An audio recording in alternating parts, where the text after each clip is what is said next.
گوجری زبان میں اپڈیٹ سنیے۔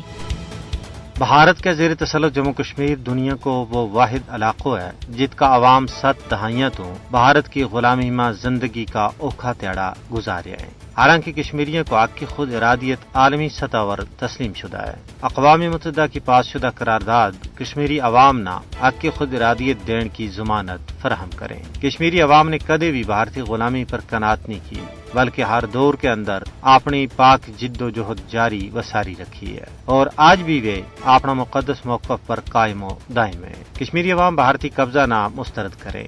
کشمیریوں نے حق کی خود ارادیت دینے تو بھارت کو انکار نہ صرف ایک جمہوری ملک ہونے کا دعویٰ کے برعکس ہے، بلکہ اقوام متحدہ کا چارٹر کی سنگین خلاف ورزی بھی ہے۔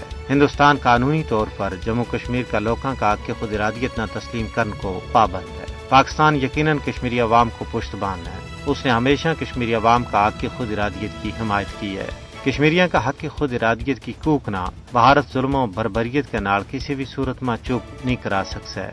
کشمیری قوم نے یہ عزم کی ہوا ہے کہ حق کی خود ارادیت کا حصول توڑی جد و جہد جاری و ساری رکھی جائے گی۔ بھارتی غاصب حکمران اپنا مکروہ کرتوتوں پر پردو کھلن اور تحریک آزادی نے بدنام کرنے واسطے اس نے دہشت گردی کو رنگ دے کے عالمی برادری کی اکھیاں میں دھوڑ کلن کی کوششوں میں مصروف ہے۔ کشمیر فوری طور پر عالمی توجہ کی منتظر ہے۔ کشمیریوں کا حق میں اٹھنے والی ہر آواز ضرور رنگ لیاوے گی۔ مظلوم کشمیریوں کی حمایت انسانیت کی حمایت ہے۔ عارضی شعور انسان نہ محکوم و مظلوم کشمیریوں کی حمایت میں آواز جانی چاہیے۔ اقوام متحدہ کی یہ منصبی ذمہ داری ہے کہ وہ مسئلہ کشمیر نہ حل کران میں اپنا عملی کردار ادا کرے۔